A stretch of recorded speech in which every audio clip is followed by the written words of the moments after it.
आद्य ऐतिहासिक काल, ध्यान देंगे सभी। आद्य ऐतिहासिक काल की अगर मैं आपसे बात करूं तो आपको मैंने बताया था वो काल जिसमें स्रोत लिखित मिले या नहीं मिले, मिल गए, लेकिन हमसे वो स्रोत पढ़े नहीं गए। वो काल हमारा क्या कहलाता है भाई? आद्य ऐतिहासिक काल। ठीक है, प्रोटो हिस्टोरिक पीरियड बोलते हैं इसको।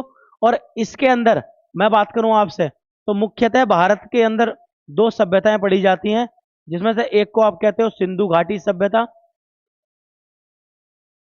सिंधु घाटी सभ्यता, और एक कहते हो आप वैदिक सभ्यता। एक को क्या कहते हैं भाई? वैदिक सभ्यता। आप याद रखना सभी।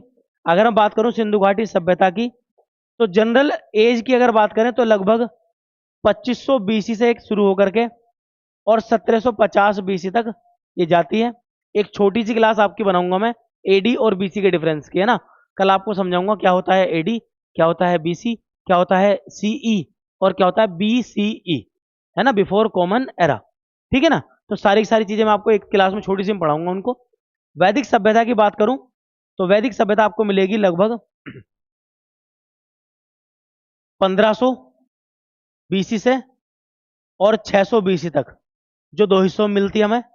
एक ऋग्वैदिक काल, एक को हम क्या कह देते हैं भाई? ऋग्वैदिक काल, और एक को बोल देते हैं हम उत्तर वैदिक काल। एक को क्या बोल देते हैं?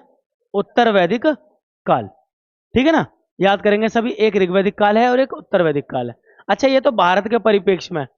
अगर मैं दुनिया के मामले में आपको बताऊं कि सर दुनिया का मामला आद्य ऐतिहासिक में कैसा है, तो दुनिया का मामला आद्य ऐतिहासिक में ऐसा है कि सिंधु घाटी सभ्यता के साथ साथ कुछ और सभ्यताएं भी थी, जिसमें एक थी आपकी मिस्र की सभ्यता, जो आप पढ़ोगे, मिस्र की सभ्यता। उसी समय पर एक थी इराक में आपकी सभ्यता, जिसको कहते हैं मेसोपोटामिया की सभ्यता।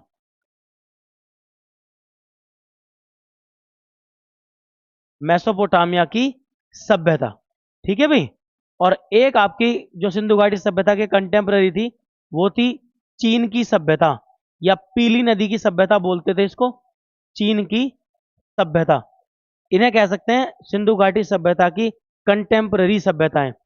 ये सब किसी न किसी नदी के किनारे थी। एक नील नदी के किनारे, एक दजला फरात नदी के किनारे, और एक पीली नदी के किनारे। और अगर सिंधु घाटी सभ्यता की बात करूं तो सिंधु नदी के किनारे। ज्यादातर शहर, सारे नहीं, ज्यादातर शहर आपको कहां मिलेंगे? सिंधु नदी के किनारे या सिंधु नदी की सहायक नदियों के किनारे। ठीक है ना। ऐसी हम सिंधु घाटी सभ्यता तो पढ़ेंगे ही पढ़ेंगे, साथ में हम पढ़ेंगे इन तीनों सभ्यताओं को भी, मेसोपोटामिया, मिस्र और साथ ही साथ चीन की सभ्यता। ऐसे डीप नहीं पढ़ने वाले, लेकिन हाँ मेन मेन जो फैक्ट्स हैं उन्हें तो हम निकालने वाले हैं इसमें से। ठीक है भाई। चलिए, तो आप लोग याद रखेंगे आद्य ऐतिहासिक काल के कितने चरण हमारे? दो जो हमें पढ़ने हैं भारत में। एक कौन सा है? सिंधु घाटी सभ्यता।